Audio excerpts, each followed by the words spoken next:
The first question asks this: does it constitute as taking the Lord's name in vain when a person claims to be a Christian and live for Christ, but actually lives like the world?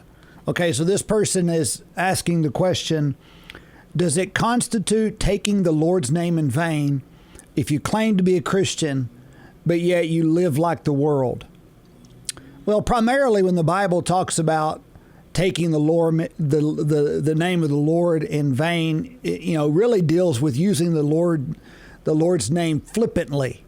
A lot of people, when they hit their thumb with the hammer, they'll say Jesus, or other people who use the Lord's name and with profanity. Well, of course, those are all blasphemous things to do. That is taking the Lord's name in vain. Or even if someone sarcastically says, Lord Jesus, help me, just not necessarily because they're praying, but they're trying to be funny.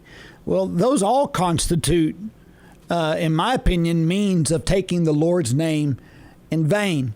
So I think there is a sense where if someone claims to be a Christian, they claim the name of Christ, but yet their testimony bears no witness of that fact, then I think in a sense, yes, they are taking the name of Christ in vain.